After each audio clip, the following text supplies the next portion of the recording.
Welcome to Conversations with the Authors. Welcome back to Conversations with the Authors. I'm your host, Daniel. And I'm Daryl. And I'm Sandra. Today's episode, we're going to be talking, we're going to take a little side route and talk about side characters. Daryl and Sandra, the highly rated, Eric Hoffer nominated How Nicholas Became Santa Claus sci-fi fantasy novel is your book, and your characters are an ensemble. You have a main character, but you have several side characters. Some we see immediately, and some that are sort of off in the distance. So, Daryl, can you give us, just for our new... Oh, by the way, thank you, obviously, for pressing the play button. Thank you, Alexander Nakarada. Let's take a side, and thank you for that. Can you explain to us what a side character is? Well, a side character is other than your protagonist, antagonist, main character. They are supporting actors, supporting characters in your story. In your world, in your real world, you have people that are all around you that help support your life. You have people at the grocery store. You have the mailman that comes to your door. You have the guy who might cut your grass or any of that. These are, and you interact with those people. In a novel, those might comprise some of your side characters. Some may have greater interaction with your protagonist. Some may not. Some may have more interaction with your antagonist, and some may not. And Sandy,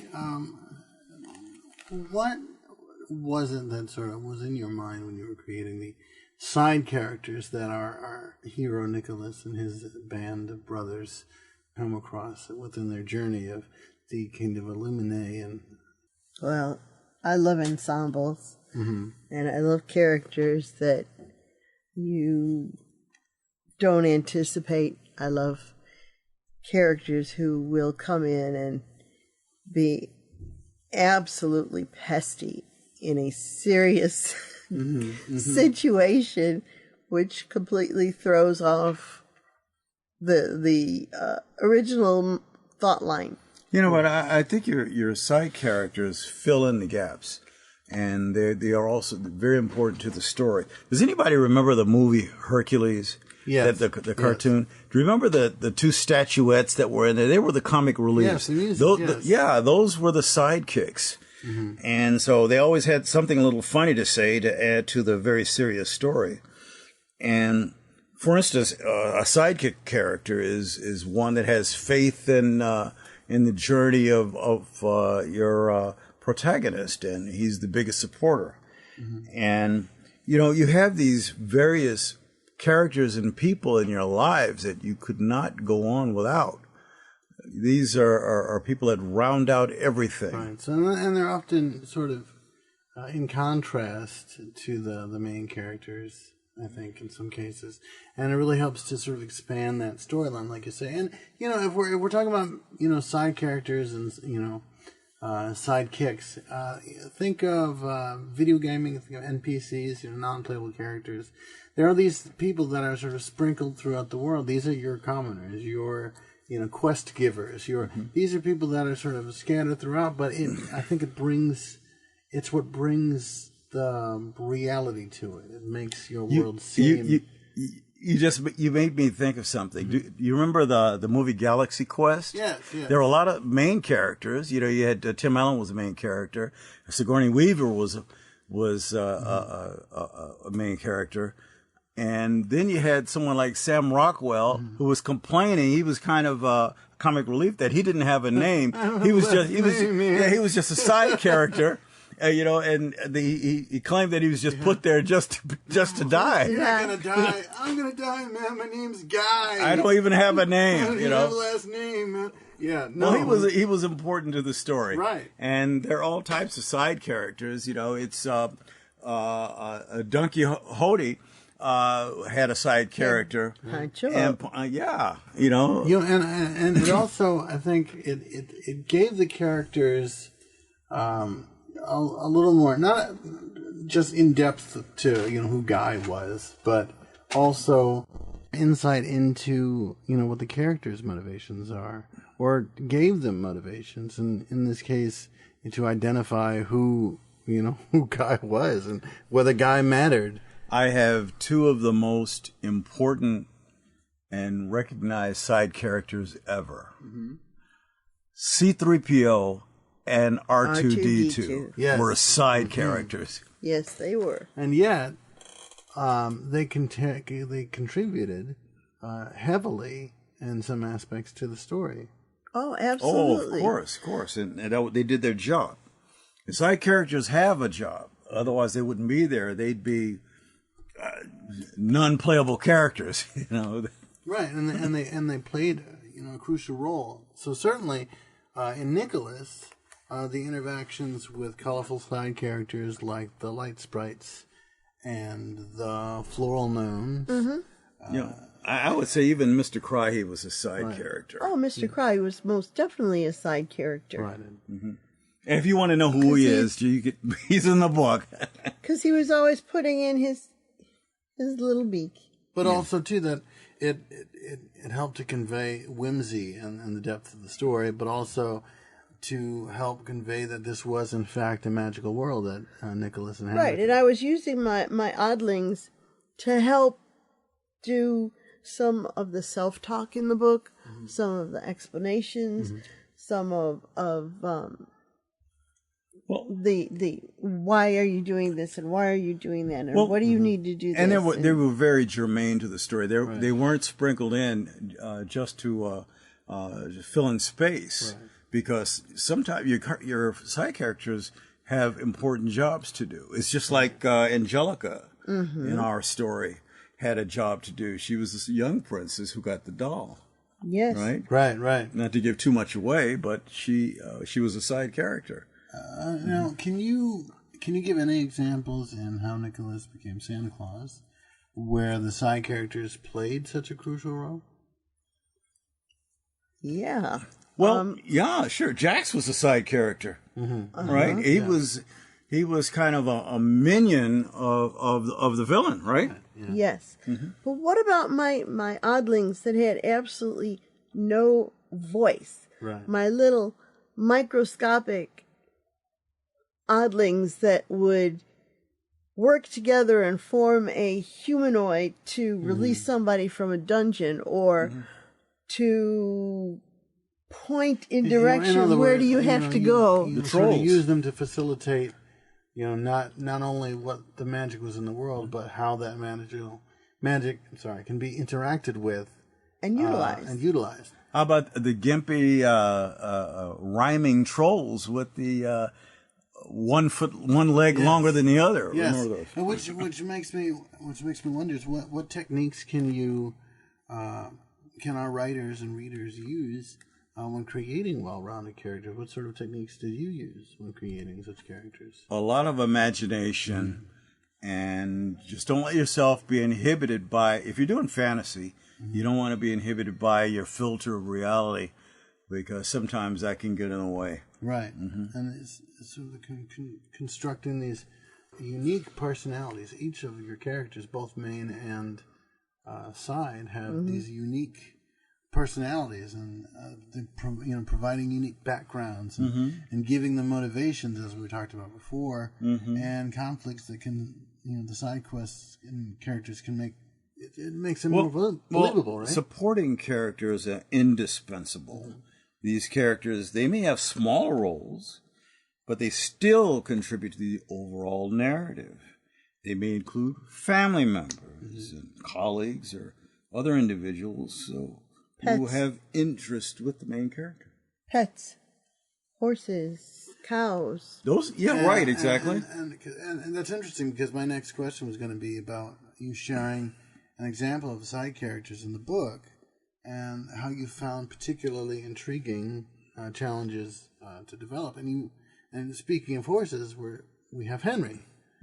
Henry is an interesting character because he's particularly intelligent, and how he thinks and acts in the fantasy world. That's something that became a fun challenge. Right? Sometimes a horse is not just a horse, of course. So, and like I'm saying, that became. And he'll give you an answer that you endorse. Right, exactly. Right. I think I've heard that poem Yes, before. yes. Educate me. And other animals like Jingles and Bose. Right. I don't want to give too much away, but And Paracorns. they were important at pulling at the heartstrings, and I'm not going to tell you how, but they did. Was it difficult to write these animal characters, side characters in the book? I think I was probably inspired by some of the animals I've had in my life, and they imbued them with some of those characteristics. Mm-hmm. It was with some, and I'm not going to tell you what because I don't want to give it away.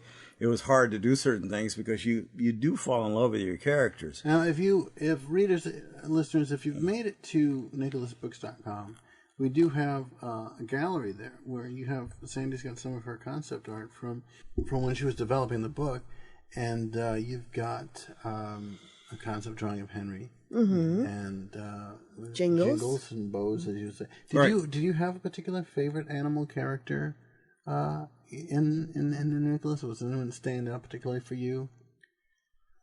Without no spoilers, of course. Mm-hmm. I liked Henry.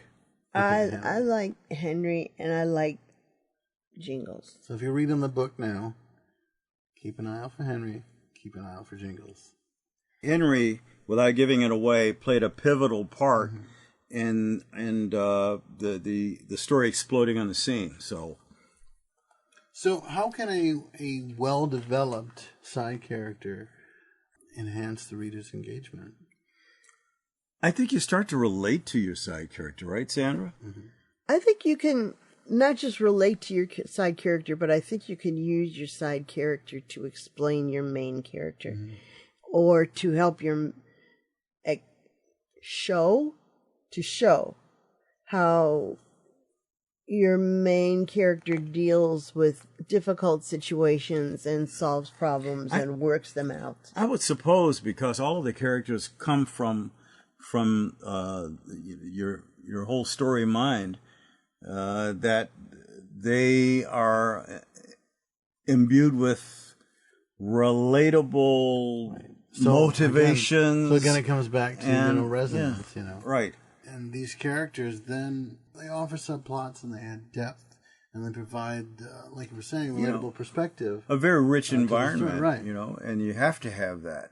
Because we what? And that rich environment is what makes the story so immersive. Like Nicholas, you have, for instance, there's a chapter in the book in which the sheriff is causing troubles. And if you've listened to the previous season, we did a reading, a few of the chapters, and you'll hear this in there. And he's burning villages, and he's taking livestock and this and that, and all of that visual. Activity that's happening with these side characters, these farmers, and who aren't main characters. He's killing the oddlings and their babies. It really pulls us into that. Like this is an actual world. Things are happening. This is things. This is a living, breathing universe that you guys have crafted. And it's absolutely. It was also amazing. a way to bring in some of the emotion that was needed for a scene. It's interesting that even in your Last Man on Earth stories, somehow they're side characters because the main character has to interact with someone, if not someone, then himself or an alter ego of himself. Right. Can be a side character. When I was in English Lit and learning how to write, there was a movie, I can't remember the name of the movie, but there was a prisoner who was sentenced to live on Mars forever. And his only companion was a robotic German Shepherd. Oh, I remember that. And that was his sidekick. And the most it was very profound too. Heart-wrenching thing was when he was the prisoner was pardoned, but there was no room on the spaceship to take his German Shepherd with him. I think this goes back to something. This goes back to Rod Serling. I think this was a Twilight Zone. I think it was a Serling. Yeah. Right. Wow. That. I can definitely see how that would tug at the heartstrings, you know. Because the robot shepherd, he wasn't the main character. He was just sort of a companion character. A supporting companion. You know, not someone with speech. It was he emulated a dog. He wasn't even in all the scenes, but he was there when he came home. It was almost like a Robinson Crusoe story on Mars, wasn't it? Right. So, in your opinion, as authors, what are some of the mistakes that authors might run into crafting side characters? I think one of the mistakes they might come into is not having a compelling side character. Mm-hmm.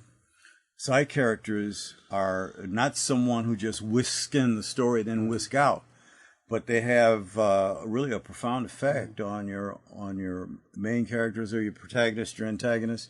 They play a vital role. Right. So, Sandy, you would agree that perhaps having a one-dimensional character or just having a side character in for the sake of plot is not something that's not going to work very well. Well, some side characters too, they foreshadow. Mm-hmm. Characters who provide hints or clues about future events in the story, often through cryptic dialogue or actions. Mm-hmm. So side characters can do some reflection, and so they play a vital role. We often struggle with making characters memorable. Mm-hmm. So what advice would you offer to help to make a side character memorable? Well, I think you could make him maybe an archetype, you know, and for those who aren't aware, an archetype is a character who has is a simple character, not complex. It's easily to identify their motivations and behaviors, and they're not a combination of a lot of other different motivations, but they are in a certain line that you can follow. They're easy to follow. Mm-hmm. You know their motivations, whether they're good or they're bad. And I think that's a simple type of way to go to make a side character. I looked for characters that I could bring in just for people to know if this character showed up, you needed to look for something either magical or nefarious. Right. Sometimes they can be surprising too, because some of your side characters can be used as a red herring. Right. So that will kind of lead the reader in one direction, and then suddenly something else happens and it changes the direction. Right. And that's what becomes exciting in a story, when suddenly you've got all of your belief systems going in one direction and suddenly it all changes. Because you said, this is not what I thought it was going to be. This character didn't do it.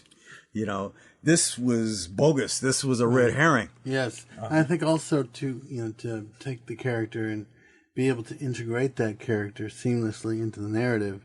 So, they're not sticking out like a sore thumb necessarily. Unless, of course, that's what you want, I guess. But I prefer my characters well interweaved. Sometimes you like them like a good soup. You want them to just subtly blend in and complement the other flavors. And in stories, sometimes you have more than one story going at the same time. You got your main story going on, and you got an understory. This frame narrative, yeah. Right. Mm-hmm. And sometimes it mirrors or reflects, or, we talked about foreshadowing, or characters, or they're abstract characters that are symbolic, who represent abstract ideas, themes, and concepts within the story. And their actions and traits are symbolic rather than purely realistic. Right. Mm-hmm. Yeah. And that's amazing, because you guys did such a great job in crafting How Nicholas Became Santa Claus, and I can't wait for the continuation of the season so we can talk about it more. You can check us out at TruthBooks.com. You can hit us up on Facebook, Instagram, on X, on TikTok, at truthbooks.com. If you head to our website, truthbooks.com, you can click on the link, which will take you directly to the publisher page where you can pick up a copy of the hardcover or the softcover. Also, check out your Walmarts, check out your Targets. They are available online and delivered to your store too. And hopefully, if you got ideas, send them to us. Maybe we'll talk about it on the show. And I'll talk to you next time on Conversations with the Authors.